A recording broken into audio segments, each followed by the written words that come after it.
Olá, o Justiça em Questão de hoje fala sobre o programa de integridade do Tribunal Mineiro. Veja ações e práticas que promovem a transparência e o uso correto dos recursos públicos. Conheça os motivos que podem levar à suspensão do CPF e confira o que deve ser feito para evitar possíveis dores de cabeça. Entenda o que a legislação determina sobre o uso de películas em automóveis e saiba como se resguardar do golpe da carta de crédito contemplada no consórcio de veículos. Atenção! Em algumas situações, criminosos apresentam a promessa de liberação imediata de valores em troca de pagamento antecipado. Vai pular o carnaval? Fique ligado nas dicas para a segurança dos foliões. E mais, o JQ traz também decisões judiciais de destaque em Minas e esclarecimentos de termos jurídicos para você conhecer melhor seus direitos e deveres. Fique com a gente, nossa edição começa agora.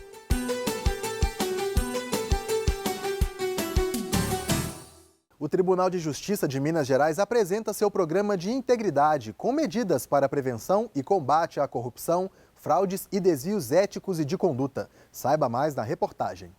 Integridade vem do latim integritas. Disse de algo íntegro, justo, cuja natureza de ação nos remete à ideia de honestidade e respeito.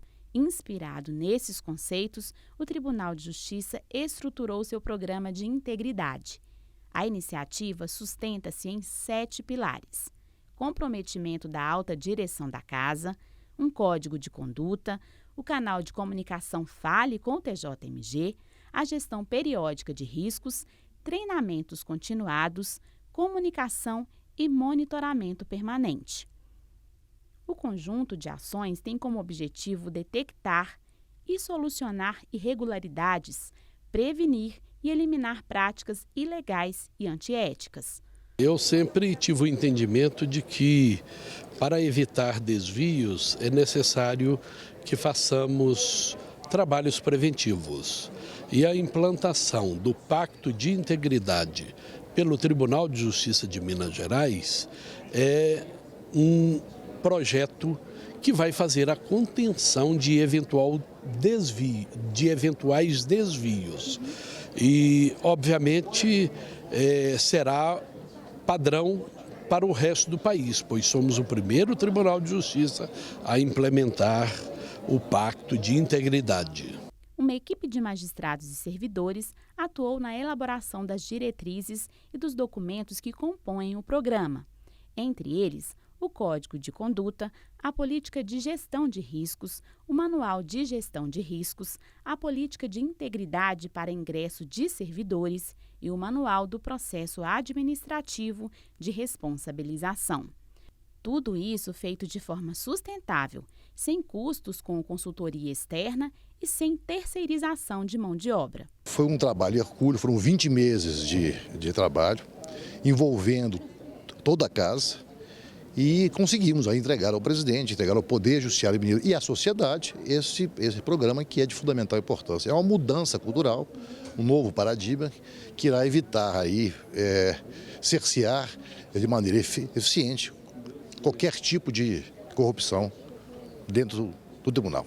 O Código de Conduta criado pelo programa orienta magistrados, servidores e colaboradores quanto às regras a serem seguidas no ambiente de trabalho, em conformidade com a ética e com o interesse público.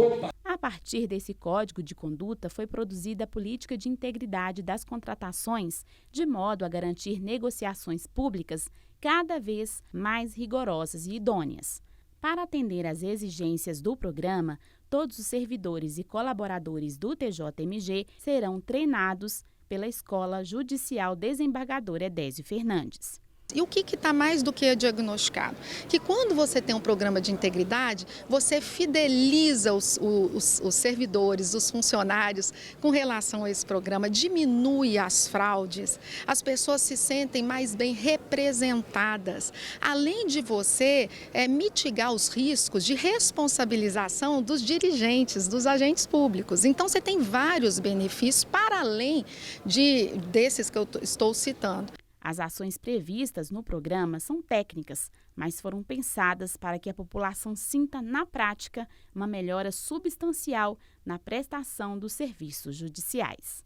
A nossa sociedade não admite mais falhas no serviço público, né? Então, esse programa de integridade, ele vem exatamente para marcar, né, uma atividade do Tribunal de Justiça que seja ética, seja íntegra e seja transparente para toda a população. Você sabe o que é escuta especializada? Nesta edição, o ABC do Judiciário esclarece. Veja só. Aí você me apertou, porque escuta especializada é aquelas escutas que eles fazem no telefone sem a pessoa saber, não é? Não sei, estou sem memória aqui agora. Escuta especializada é alguma coisa relacionada a uma escuta que você coloca para a pessoa descobrir alguma coisa da pessoa, né? Escuta especializada é o procedimento de entrevista sobre a situação de violência com criança ou adolescente perante órgão da rede de proteção, limitado o relato estritamente ao necessário para o cumprimento de sua finalidade. Será realizada em local apropriado e acolhedor, com infraestrutura e espaço físico que garanta a privacidade da criança ou do adolescente, vítima ou testemunha de violência. No próximo bloco, nossa equipe fala sobre as regras do uso de películas nos vidros de automóveis e mostra como se resguardar do golpe da carta de crédito contemplada. Voltamos em instantes.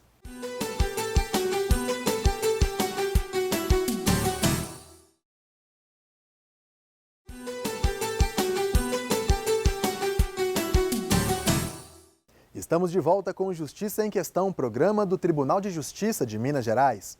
Muitos motoristas optam por escurecer os vidros do carro, mas a aplicação do insulfilme pode prejudicar a segurança e atrapalha a visibilidade. Por isso, o uso da película deve seguir as regras estabelecidas pelo Conselho Nacional de Trânsito. Saiba mais na reportagem de Silvana Monteiro.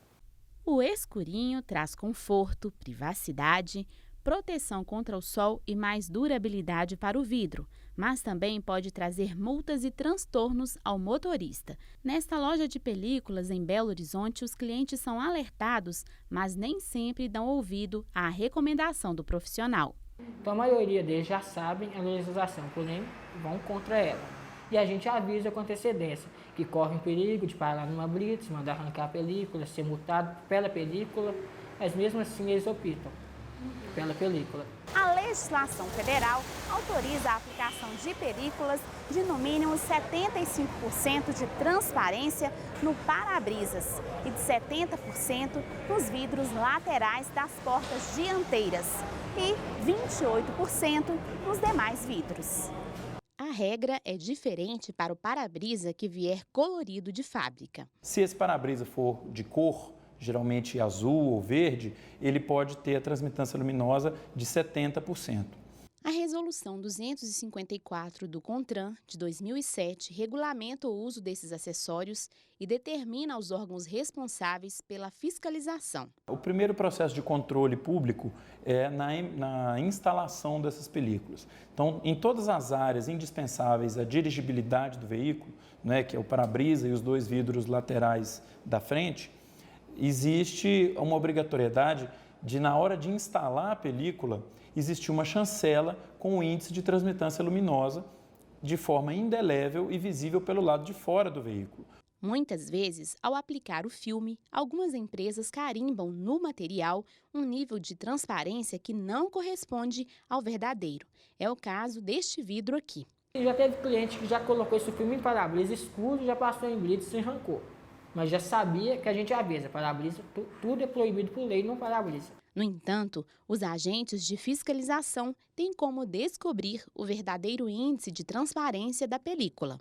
Os agentes de trânsito, as polícias civis, militares, poderão fiscalizar esses veículos através de equipamentos aferidos pelo Inmetro, homologados pelo Denatran e que possam medir qual a transmitância luminosa daquele vidro. São os famosos medidores de transmitância luminosa. E a partir dessa medição, utilizando equipamentos aferidos pelo Inmetro, é que se vai verificar se a norma está sendo cumprida ou não.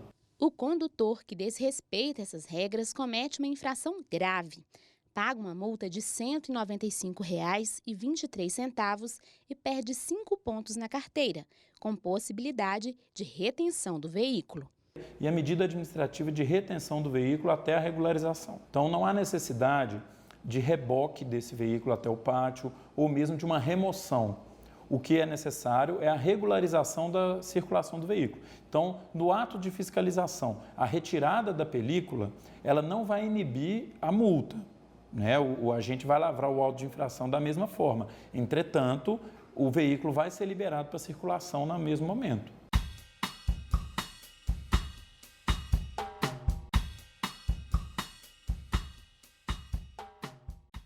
O carro próprio está no topo da lista dos desejos e nos planos de muita gente.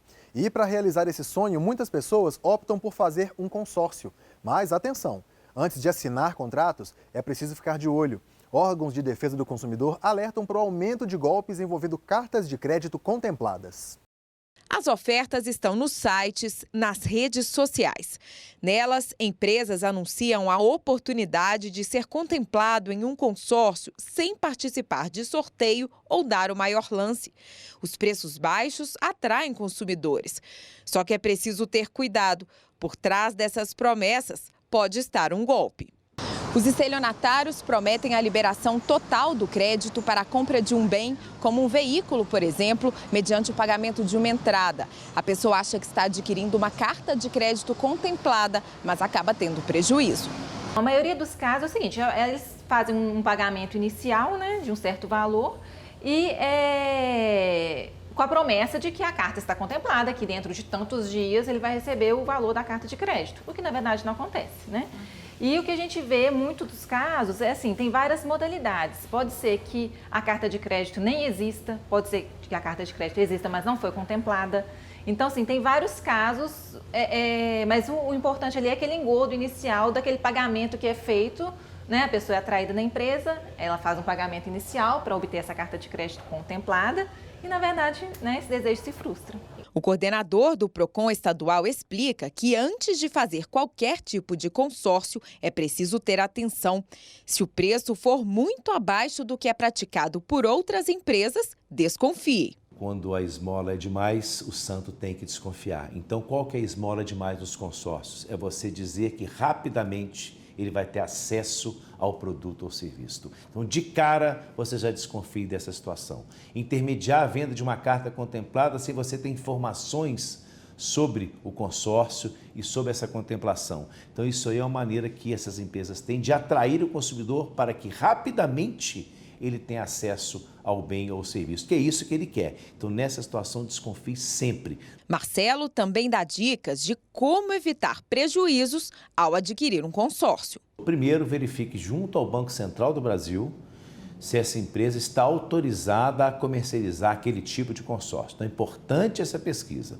Uma outra pesquisa pode ser feita também nos PROCONs ou junto ao Poder Judiciário para saber se existem ações contra esse consórcio ou contra essa empresa que representa aí a venda desses consórcios. E, por fim, uma leitura minuciosa do contrato antes de assinar. Lembrando, muitas das vezes o vendedor ou representante fala para o consumidor, promete situações que não estão contempladas no contrato nem na lei específica. E é aí que está o golpe. Então, havendo aí, porventura, um prejuízo, o consumidor tem que entrar em contato com esse consórcio para a solução do problema, que será principalmente a devolução desse dinheiro em razão do não cumprimento da oferta, um boletim de ocorrência na delegacia e também procurar o PROCON ou o Poder Judiciário. Agora vamos responder mais uma dúvida dos telespectadores no quadro Seu Direito. A Silvia Júdice, de Belo Horizonte, entrou em contato conosco por WhatsApp. Ela questiona: sou parte autora em um processo de execução contra a construtora Habitare. Eu quero tentar a conciliação, mas meu advogado é resistente. Posso procurar o Sejusc e tentar a mediação mesmo que a empresa esteja em falência? A advogada Letícia Madureira Horta Canabrava, especialista em direito imobiliário, esclarece. Silvia, obrigada por participar, obrigada pela pergunta. Bom, como você já tem um processo em andamento, é muito importante que você se manifeste através do seu advogado que estiver constituído nos autos, devidamente cadastrado no PJE, que é o Processo Judicial Eletrônico.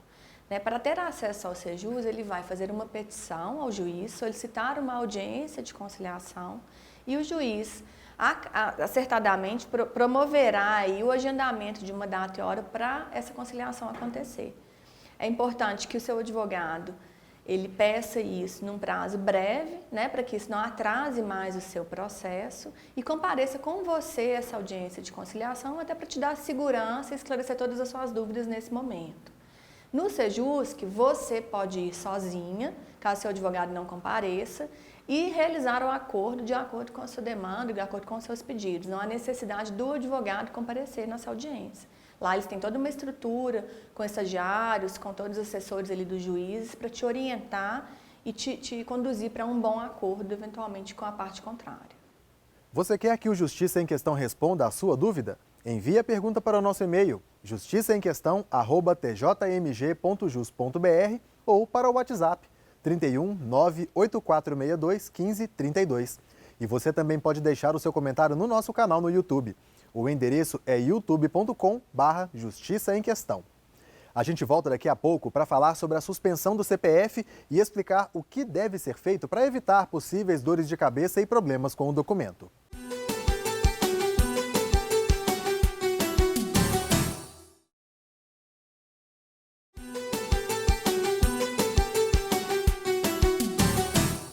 Estamos de volta. Você está assistindo ao Justiça em Questão.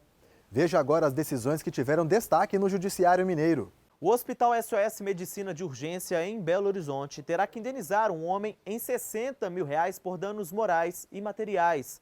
Ele teve fratura exposta na perna esquerda num acidente de trânsito e foi atendido na unidade médica. Mesmo sentindo dores, recebeu alta.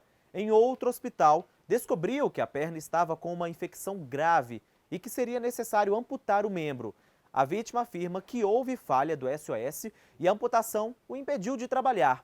Os desembargadores da 18ª Câmara Cível mantiveram a indenização para compensar a vítima pelos transtornos suportados.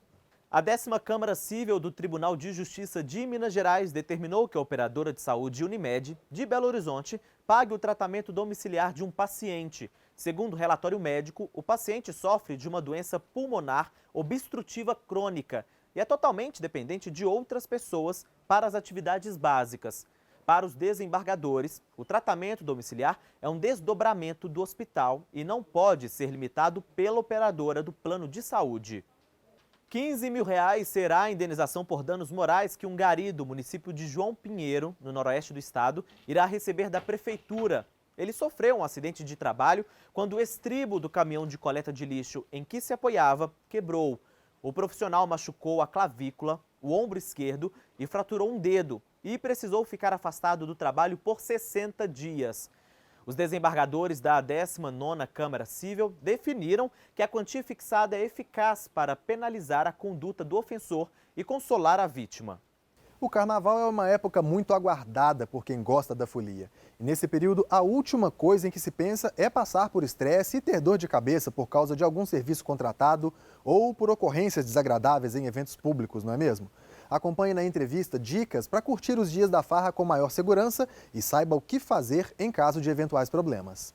O folião tem direitos como qualquer outro consumidor. E aproveitando então essa data festiva, eu vou conversar agora com a desembargadora Cláudia Maia. Desembargadora, para o folião não ficar chateado, não ficar triste, não ter seus pertences roubados e furtados e não acabar estragando a folia, qual que é o direito a ele reservado, né? O direito é o direito do consumidor, normal. E a principal providência, o principal conselho que a gente pode dar... Ou a principal medida de segurança também, né, doutor? Exatamente. No caso do direito do consumidor, seria se prevenir. Então, antes de fazer qualquer aquisição de ingresso ou de abadá, qualquer evento, é se informar a respeito de quem está vendendo, a respeito de que representa a compra daquele ingresso, o que está incluído, a forma de pagamento que vai ser exigida, o direito de arrependimento que ele pode ter, as restrições que o evento vai ter, porque depois que é efetuada a compra, e vindo o carnaval, é bem provável que o consumidor só possa resolver isso depois que passar o carnaval. Quanto às medidas de segurança, a Polícia Militar, todo ano, ela solta várias orientações. São aquelas orientações assim, básicas para toda época que tem festa de rua, que tem ajuntamento de pessoas. São aqueles mesmos conselhos que a gente dá para os filhos da gente.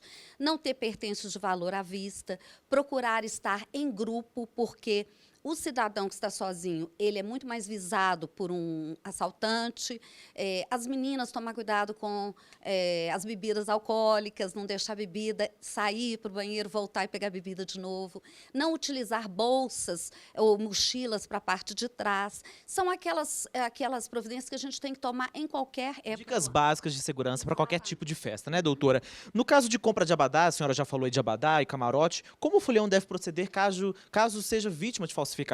Se ele verificar essa falsificação antes da data do evento, ele pode pedir providências, ou no PROCON, ouvir a justiça e tudo mais. Mas eu advirto a todos que a compra pela internet, ela tem que ser precedida dessa informação, se é uma empresa séria, se não é. Porque o que pode acontecer, como eu já falei, é chegar o dia do evento, a pessoa não poder aproveitar o evento e depois ter que ir atrás de um pedido de restituição de dinheiro ou uma indenização aí por danos morais, alguma coisa assim. E no caso de alguma festa que ele comprou achando que ia chegar e ia ter o tipo de bebida e comida e chegou lá é tudo falso? Isso acontece muito. As pessoas adquirem ingressos e, às vezes, não têm o cuidado, principalmente os jovens, né, não têm cuidado de olhar o que está incluído. Isso inclui bebida à vontade, isso inclui comida à vontade e também as restrições, como eu disse. Alguns locais têm restrição de roupa, de idade. Não adianta você só adquirir o ingresso e não estar enquadrado naquilo que você espera do evento. Doutor, acabou a festa, acabou a folia, mas aí o folião vai pegar um aplicativo tradicional agora, né? Atualmente. E aí o motorista se recusa a pegar o passageiro porque ele está com uma roupa inadequada, uma roupa suja, com tinta, glitter, e também porque ele está bêbado. Tem algum problema? No contrato de transporte, o transportador ele se dispõe, ele se compromete a levar a pessoa a algum local. Mas ele também tem direitos. Então, se ele se depara com um passageiro que está alcoolizado, ou que fez uso de alguma substância entorpecente, ou que está todo sujo, ele pode sim recusar. Mas ele tem que devolver o valor da corrida. Agora, roupa inadequada é um conceito muito subjetivo, né? Então, aí já fica difícil de autorizar o que seria roupa inadequada para uma recusa de transporte.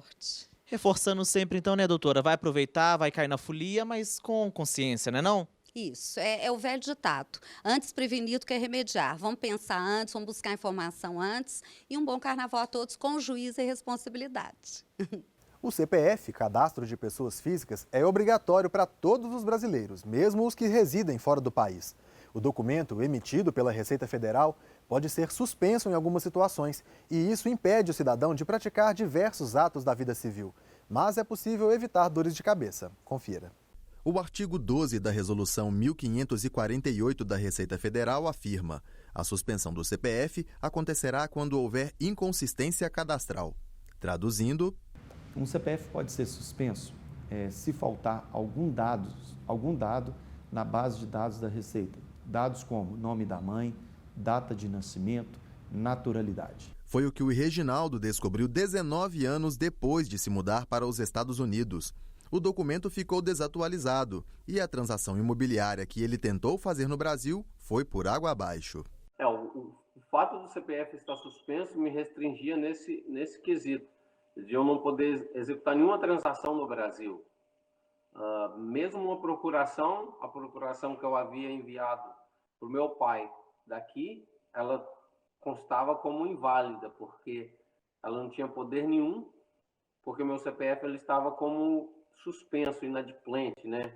Não sei o termo mais juridicamente próprio para usar. Além da suspensão, o CPF ainda pode apresentar outras duas situações. Pendente, quando o contribuinte não entrega a declaração do imposto de renda em tempo hábil, ou cancelado, que acontece somente por ordem judicial. A Justiça pode ser acionada não só para o cancelamento, mas também se o contribuinte estiver com o documento regular e sofrer alguma restrição sem motivo que provoque algum dano. Caso a pessoa venha a sofrer um constrangimento, ele poderá buscar uma reparação nas vias judiciais. Eu tenho conhecimento que a União já foi condenada em virtude de emissão em duplicidade de CPF, de forma irregular. Mas também eu conheço um caso de homônimo, onde o município, por prestar informações irregulares à Receita Federal, ela acabou por cancelar indevidamente um CPF de um cidadão, o que acabou gerando um processo e condenação do município em danos de ordem moral em virtude do fato. Ricardo diz que CPFs irregulares não são raridade. Hoje, temos em média 22 milhões de CPFs suspensos por problema cadastral. E mais, em média, 735 mil CPFs pendentes de regularização. São contribuintes que faltam apresentar a declaração de imposto de renda. A regularização pode ser feita em agências conveniadas. O contribuinte deverá procurar uma das conveniadas da Receita, que são Banco do Brasil, Caixa e Correios, e se não resolver nos conveniados, será encaminhado à Receita para regularização do seu CPF. Depois de seguir todo o passo a passo, Reginaldo descobriu que o CPF foi reativado e continua com o mesmo número. E agora ficou mais atento à situação dos documentos. Com certeza, como tem aquele velho ditado, né? O cachorro mordido por cobra tem medo de salsicha. Então, a gente acaba aprendendo com os erros, né? O Justiça em Questão também está na internet. O conteúdo desta e de outras edições pode ser acessado no portal do Tribunal de Justiça. Clique na área Comunicação e depois em Justiça em Questão. Ou veja pelo canal no YouTube. Comente, proponha temas, participe do nosso programa. Envie uma mensagem para o e-mail justiçaemquestão@tjmg.jus.br ou para o WhatsApp 31 98462 1532. Um grande abraço para você e até a próxima edição.